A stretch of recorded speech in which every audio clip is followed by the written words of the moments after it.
Frères et sœurs, bonjour. Aujourd'hui, votre première leçon de votre futur ministère de guérison. Je ne sais pas faire de live, ni de... comment dirais-je? Donc j'ai pris ce moyen directement de visionner des planches tout en vous expliquant. Mais on va me former sur les lives afin que ça puisse être du direct. Pour l'instant, c'est du différé. Jusqu'à présent, je vous ai demandé d'apprendre 7 versets concernant la guérison. Vous en aurez encore d'autres, une quinzaine, qu'il faut apprendre par cœur car l'Esprit Saint, le Saint-Esprit, l'Esprit de notre Seigneur, va les utiliser dans les prières.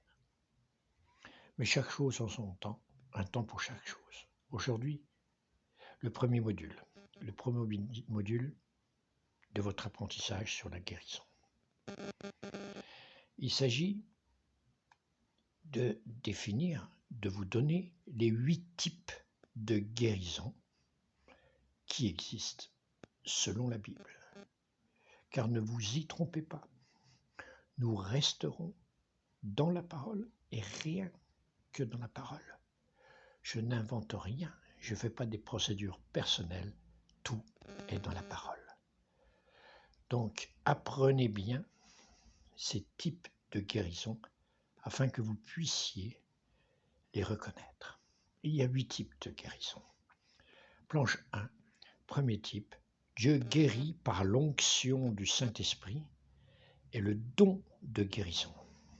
Ce type-là, c'est le seul type de guérison où il n'est pas nécessaire que le malade qui est en face de vous ait la foi. C'est une onction que le Saint-Esprit vous donne. Acte 19, 11 à 12.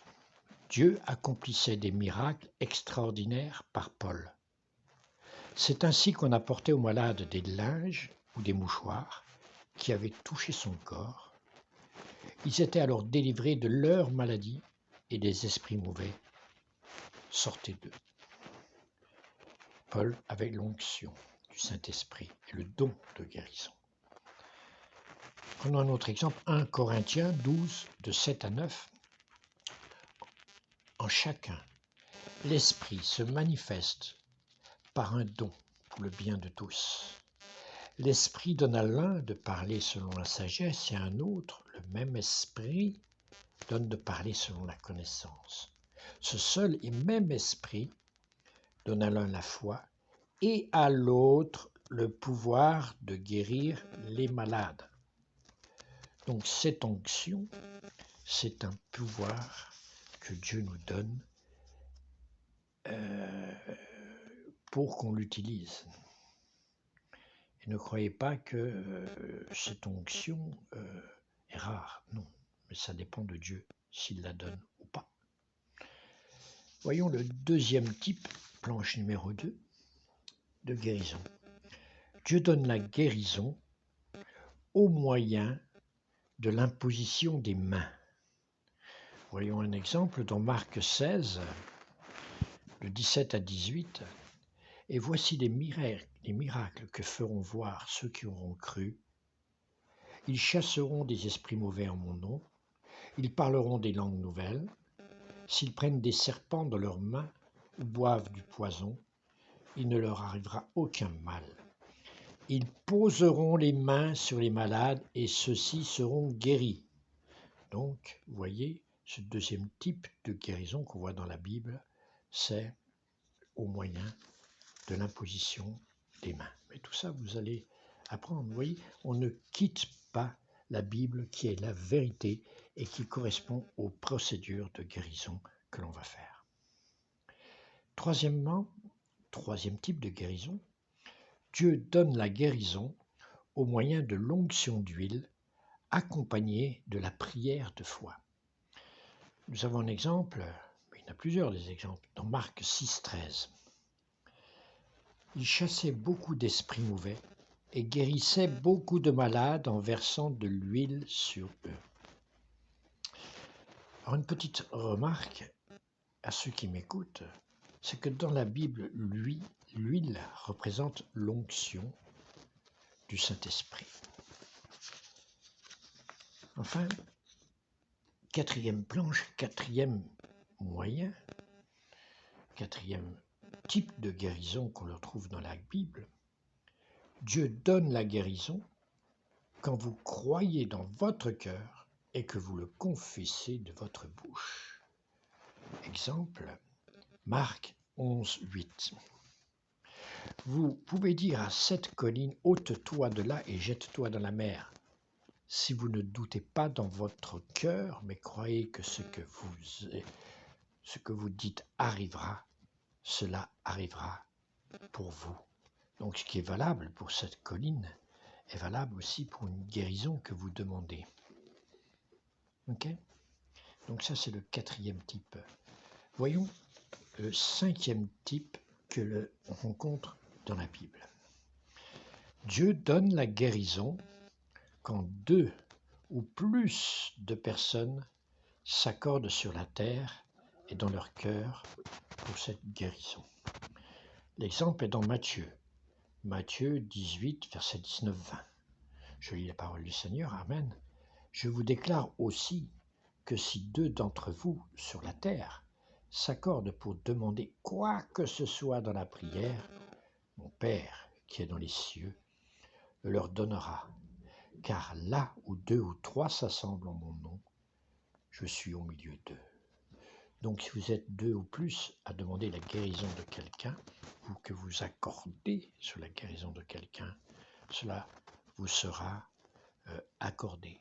N'oubliez pas que la Bible est la vérité, ce sont des promesses, et quand vous dites ces versets dans des prières, vous proclamez la vérité. D'accord ?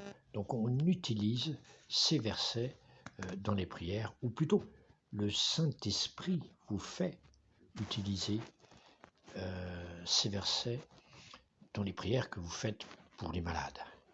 Car vous n'êtes pas guérisseur, vous êtes juste un canal que le Saint-Esprit utilise pour guérir les autres. Sixième type de guérison, Dieu donne la guérison quand vous croyez que vous le recevez lorsque vous priez. Prenons Marc 11, 24. C'est pourquoi je vous dis, quand vous priez pour demander quelque chose, croyez que vous l'avez reçu et cela vous sera donné. Là, on voit à la fois croire quand on prie et cela arrive. Ça, tous ces versets sont bien connus. Ce ne sont pas des versets cachés dans la Bible que j'ai été fouillé pendant des jours. Non, tous ces versets, vous les connaissez déjà, vous les avez lus 36 fois, surtout dans le Nouveau Testament. Septième type de guérison, Dieu donne la guérison au moyen de quoi ? De la Sainte Seine. Alors là, je pense que vous êtes surpris quand je vous dis que Dieu donne la guérison au moyen de la Sainte Seine. Mais Dieu donne la guérison au moyen de la Sainte Seine lorsque vous comprenez sa signification et que vous en recevez le bénéfice par la foi. Je vais vous expliquer, mais d'abord lisons un peu deux parties de texte biblique, 1 Corinthiens, que vous connaissez par cœur aussi, puisque c'est la Sainte Seine, 1 Corinthiens 12, 23 ou 27 à 30. Car voici l'enseignement que j'ai reçu du Seigneur, que je vous ai transmis.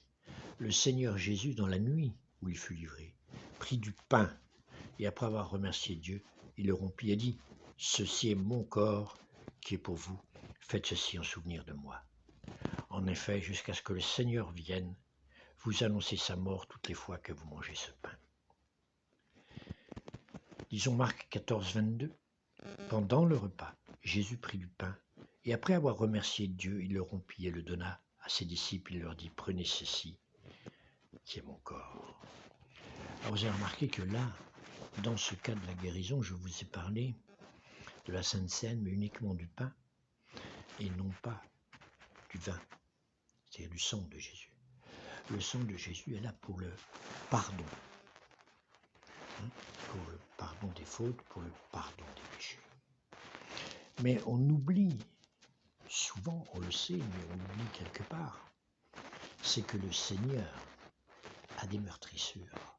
C'est que le Seigneur, il a été fouetté. C'est que le Seigneur, on lui a arraché la barbe. Le Seigneur, on lui a craché dessus. On lui a donné des coups de poing. Il était complètement défiguré. On lui a arraché les cheveux. On lui a arraché la barbe. Il a pris des coups partout sur son corps, qui a laissé des traces. Ces traces, ça s'appelle des meurtrissures. Et il est clair dans la Bible qu'il est marqué par les meurtrissures desquelles vous avez été guéris. Donc quand on parle des meurtrissures desquelles vous avez été guéris, il s'agit du corps du Christ. Donc il faut se souvenir du corps de Christ.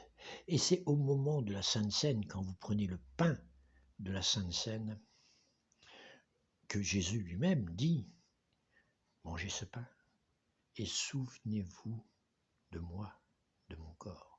S'il dit ça, c'est pas pour rien.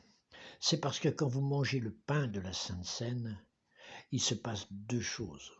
Mais il faut en prendre conscience. Il faut vraiment en prendre conscience de tout cela. C'est que le pain de la Sainte Seine permet d'une part d'effacer les conséquences des péchés. Le sang de Jésus pardonne les péchés.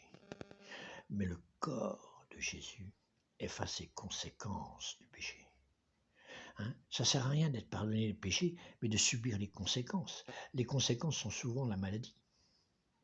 On a péché, on fume de trop ou je ne sais pas quoi. On a eu des rapports sexuels avec des personnes qu'il ne fallait pas. Et on a eu le sida, etc. C'est les conséquences. Le pain, donc le corps du Christ efface les conséquences. Et deuxièmement, comme il est écrit que les meurtrissures de Jésus par lesquelles nous sommes guéris, lorsque vous prenez la Sainte Seine, c'est un des seuls moments où vous vous occupez de la santé de votre corps, où le Seigneur Jésus s'occupe de la santé de votre corps, car c'est vous qui mangez le pain. Vous ne le mangez pas pour les autres, vous le mangez pour vous, en souvenir du corps du Christ. Et ce que l'on sème, on récolte. Et donc vous récoltez quoi? Vous récoltez la guérison par les meurtrissures du Seigneur. Il faut en prendre conscience. Donc là, j'étais un peu plus long sur la Sainte Seine, parce qu'il fallait comprendre pourquoi Dieu donne la guérison au moyen de la Sainte Seine. Et enfin, et huitième et dernier type de guérison, c'est que Dieu donne la guérison quand on utilise le nom de Jésus comme une clé. On prend ça, des exemples dans Jean 14, 13, 14. Et je ferai tout ce que vous demanderez en mon nom, afin que le Fils manifeste la gloire du Père. Si vous me demandez quelque chose en mon nom, je le ferai. Donc si vous demandez une guérison au nom de Jésus, il le fera. Acte 3, de versets 6 à 8. Pierre lui dit alors, je n'ai ni argent ni or, mais ce que j'ai, je te le donne. Au nom de Jésus, Christ de Nazareth, marche. Puis il le prit par la main et le fit se lever. Aussitôt les pieds et les chevilles de l'infirme devinrent fermes. D'un saut, il fut sur ses pieds, se tint debout, puis se mit à marcher. C'est le fameux mendiant qui ne pouvait pas marcher, qui était à la porte du temple quand Pierre est passé avec Jean. Voilà, donc c'est aussi un moyen, on utilise le nom de Jésus comme clé pour la guérison, en sachant toujours que nous sommes qu'un canal. Voilà pour les 8 moyens, et dans les diverses leçons qu'il va y avoir sur la guérison, nous allons utiliser tous ces moyens, nous allons expliquer cela, on passera à la pratique, tout en restant, comme vous le voyez, dans la Bible et dans ce que dit la Bible. Alors j'aimerais, en partie 2, j'ai fait une petite charte, j'ai dit ça, du médecin traitant pour Dieu, on est un peu un médecin traitant pour Dieu. mais c'est Dieu qui guérit, attention, par l'intermédiaire du Saint-Esprit, on verra ça plus tard. Donc la charte du médecin traitant. 1. Je suis un canal pour le Saint-Esprit d'amener la guérison, afin d'amener la guérison. 2. Tout est entièrement gratuit. Dieu donne gratuitement, donne gratuitement. 3. Je guéris tout le monde, quelle que soit leur croyance, appartenance ou non religieuse et leur vie. 4. Je ne glorifie pas. Je ne me glorifie pas. 5. Je suis reconnaissant à Dieu. 6. Je respecte les églises, leur autorité spirituelle, pasteurs et autres, et leurs procédures. 7. Je ne force personne. 8. Je respecte le libre arbitre de chacun. 9. Je respecte tout individu, croyant ou non croyant. 10. Je suis disponible à tous et à tout moment pour la gloire de notre Seigneur Jésus-Christ. Et enfin, 11. Je n'utilise que le Saint-Esprit, la parole de Dieu et ses vérités. Alors, la charte, c'est une espèce de cadre où on ne sort pas du cadre. Donc, respectez cette charte chaque fois que vous priez pour Dieu. C'est comme les médecins aussi, ils ont eu une charte. Tout organisme a une charte, c'est-à-dire ce n'est pas des lois, mais c'est un cadre qu'on doit rester dedans. Et troisièmement, c'est une formation que vous faites, c'est la première leçon, le premier module de la formation. Qui dit formation, ça veut dire qu'il n'y a pas que de la théorie, il y a de la pratique. Donc je vais donner quelques exercices à faire pour cette leçon 1, et c'est en faisant ces exercices que vous allez apprendre beaucoup mieux. Alors, pour bien se mettre en tête ce qu'on vient d'apprendre, je vous propose que chaque fois que vous lisez votre Bible, surtout le Nouveau Testament, arrêtez-vous un instant sur tout texte qui parle de guérison. Analysez les textes, méditez, comme le pasteur le disait, lisez et méditez la parole. Analysez les guérisons pour dire, parmi les 8 types là, que nous avons présentés ici, de quel type de guérison s'agit-il? Vous verrez que ça ne sort pas de ces 8 types. Deuxièmement, même si vous n'avez pas encore appris à prier pour les malades, n'hésitez pas à le faire si le Saint-Esprit vous le dit et qu'il vous mette un malade devant vous. Si le Saint-Esprit veut que vous priez pour ce malade, vous allez ressentir une forte envie de prier pour elle. Par contre, vous allez sentir du regret si vous ne le faites pas. Alors, c'est ce qu'on appelle des paroles de connaissance. Le Saint-Esprit vous parle à l'intérieur, par des sentiments, par des ressentis, par de la pitié ou peut-être même par des paroles. Et restez à l'écoute du Saint-Esprit. Nous verrons tous ces modules d'écoute du Saint-Esprit, des paroles de connaissance en temps voulu. Chaque chose à sa place, une chose pour chaque place, chaque chose en son temps, un temps pour chaque chose. Voilà, je vous souhaite bon exercice. Je vais essayer d'améliorer mes cours pour que ça soit un live, c'est-à-dire que ça soit un direct. Je m'excuse, pour l'instant c'est un différé. Laissons l'Esprit Saint tout doucement organiser cette formation. Que Dieu vous bénisse, frères et sœurs. Que le règne de Dieu agisse dans tous les secteurs de votre vie. Qu'il vous enseigne. N'oubliez pas que Dieu a dit, allez et guérissez les malades. Chassez les démons, etc., mais guérissez les malades. Il avait envoyé les 70. Vous vous souvenez? Vous vous rappelez qu'il avait envoyé 70 personnes, 70 disciples? Avez-vous les noms des 70? Non. Regardez dans la Bible, vous ne trouverez aucun nom des 70 disciples. Pourquoi? Parce que tout simplement, c'est des inconnus. Et c'est comme si vous êtes un de ces 70 personnes qui vous envoient. Ce n'est pas pour rien que le Saint-Esprit a fait que vous regardiez ce site de la ceinture de vérité, que vous regardiez cette vidéo et qui certainement vous met en tête le désir de travailler pour Dieu, le désir de cette mission de guérir les gens, qui est la volonté du Seigneur. Je répète, c'est la volonté de notre Seigneur Jésus-Christ. Que Dieu vous bénisse. Alléluia. Amen.